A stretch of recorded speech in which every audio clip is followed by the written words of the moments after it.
جو لوگ جی کھول کر کفر کرے تو ایسے لوگوں پر اللہ کی غضب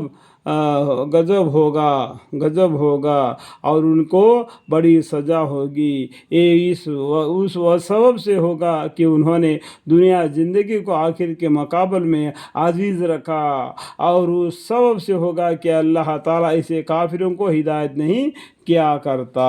ان کو سزا کس لیے ہوگا؟ اور یہ اس سبب سے ہوگا کہ انہوں نے دنیا زندگی کو آخرت کے مقابل میں عزیز رکھا، اور اس سبب سے ہوگا کہ اللہ تعالیٰ ایسے کافروں کو ہدایت نہیں کیا کرتا۔ یہ وہ لوگ ہیں کہ اللہ تعالیٰ نے ان کے دلوں پر اور کانوں پر اور آنکھوں پر مہر لگا دی ہے، اور یہ لوگ بالکل غافل ہے۔ لازمی بات ہے کہ آخرت میں لوگ بالکل گھاٹے میں رہیں گے۔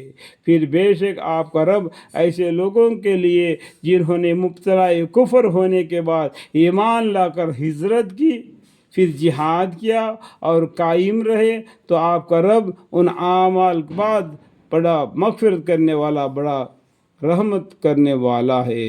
کیا بولتے ہیں اللہ تعالیٰ؟ پھر بے شک آپ کا رب ایسے لوگوں کے لیے جنہوں نے مبتلا کفر ہونے کے بعد ایمان لا کر ہجرت کی، پھر جہاد کیا اور قائم رہے، تو آپ کا رب ان اعمال کے بعد بڑے مغفرت کرنے والا، بڑے رحمت کرنے والا ہے۔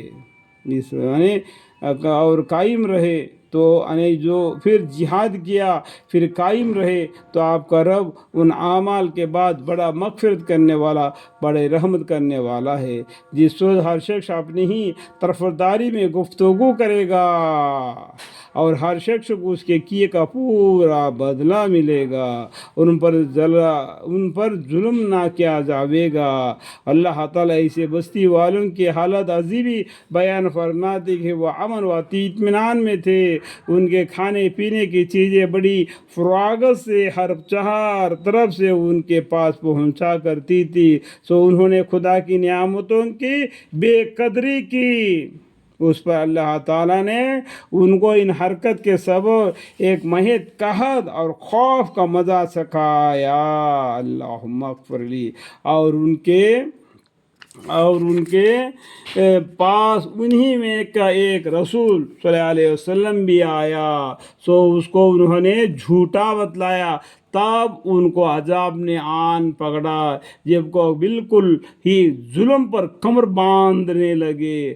سو جو چیزیں اللہ تعالیٰ نے تم کو حلال اور پاک دی ہے ان کو کھاؤ، اللہ کی نعمت کا شکر کرو، الحمدللہ۔ اگر تم اس کی عبادت کرتے ہو، الحمدللہ۔ تم پر تو صرف مردار کو حرام کیا ہے، اور خون کو اور خنزیر کے گوشت کو اور جس چیز کو غیر اللہ کے نامزد کر دیا گیا ہو، پھر جو شخص بالکل بے قرار ہو جاوے بشرطیک طالب لذت نہ ہو اور نہ حد سے تجاوز کرنے والا ہو، تو اللہ تعالیٰ بخش دینے والا، مہربانی کرنے والا ہے۔ اور جن چیزوں کے بارے میں تمہارا جھوٹا زبانی دعویٰ ہے، ان کی بس یوں مت کہا دیا کرو کہ یہ فلانی چیزیں حلال ہے اور یہ فلانی چیزیں حرام ہے، جس کا حاصل یہ ہوگا کہ اللہ پر جھوٹ تہمت لگا دو گے۔ بلا شک جو لوگ اللہ پر جھوٹ تہمت لگاتے ہیں وہ فلاح نہ پاویں گے۔ اللہم اغفر لی، اللہم اغفر لی، اللہم اغفر